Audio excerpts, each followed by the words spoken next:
I'm standing on business. Now T.I. has finally responded to the altercation him and his son had at the Atlanta Falcons game. He posted on Instagram and said, F what this internet talking about. The H family tied like a knot.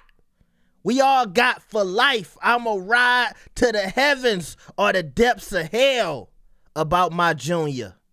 And ain't nothing gonna change that. Now tune in to the new episode of GOAT Talk with me and my junior, the next king, number 10, out now on Complex. And let me play y'all a clip from this, all right? I would let you tell it. You was an orphan. I was never an orphan. That was Batman. That's Batman's story. I'm a grandma boy. Man, I like to be in the neighborhood. Yep, I'm glad with you the kids I'm outside. glad you wanted to go over there. Yeah. So you made it seem like we were sending you over there. No. You cried and cried and cried when you couldn't go over there. You know. Tiny said he had the binky in his mouth until he was 12 years old. I always say, King, stay home, stay home. Man, you would hold your breath, turn red in the face. Look, we done got big house. Yeah. Big yard. Yeah. Nothing to do. That's when you learn and create your own entertainment. I was outside. I want to play football, basketball. Mm-hmm. That's the type of one that I was. But you want to be from the ghetto so bad. All right. You heard T.I. say, boy, you want to be from the ghetto so bad. Now, I was listening to a lot of people talk about this situation over the weekend and earlier this week. And I want to say maybe we was riding on Lil King a little too hard.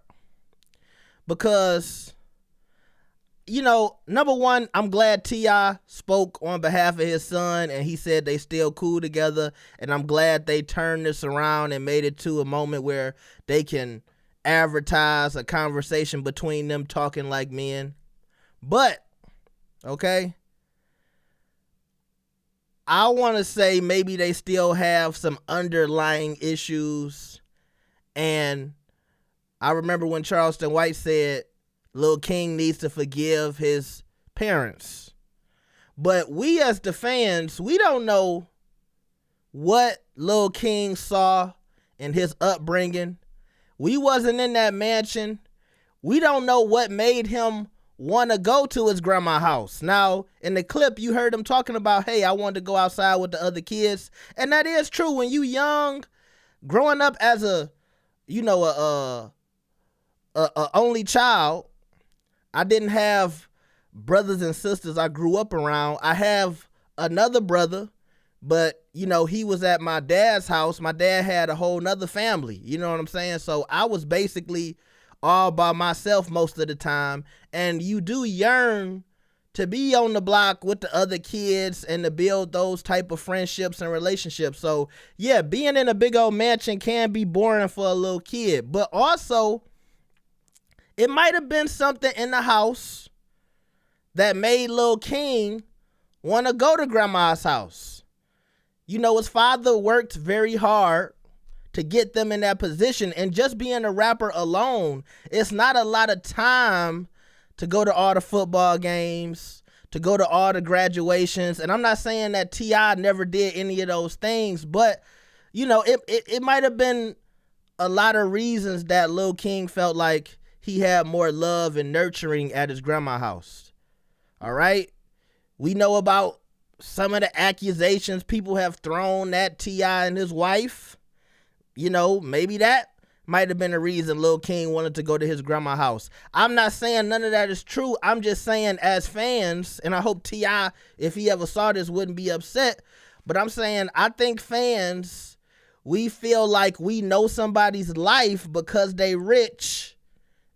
And that might not always be the case. I saw Star. I don't know if y'all remember Star from Hot 97 back in the day. He had that show with academics on Everyday Struggle after Joe Budden left.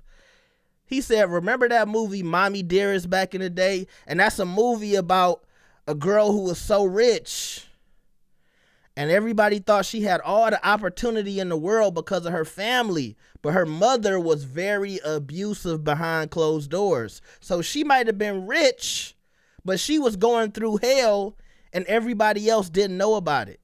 And I'm not saying that's the case with King, but I'm just saying as fans, you never know. But I'm still glad these two seem to be trying to work it out. I'm glad his father, T.I., the tipster, took a stand and defended his son. Because remember, I said that's another reason why I feel like they kind of on edge. I saw T.I. on the show making fun of his son's new veneers and stuff like that. King might feel like T.I. never has his back in the public. And so I think this little Instagram message, you know, probably meant a lot to his son, and it goes a long way. Because I know I was feeling a certain type of way when Lil King said, you know, if you feel like I'm a mistake, just say that. And I was like, wow. I know as a father, that had to affect and maybe even hurt T.I. Let me know what y'all think about this. Make sure you like the video and subscribe. Am I just chatting? Let me know in the comments. I will see y'all next time. Peace.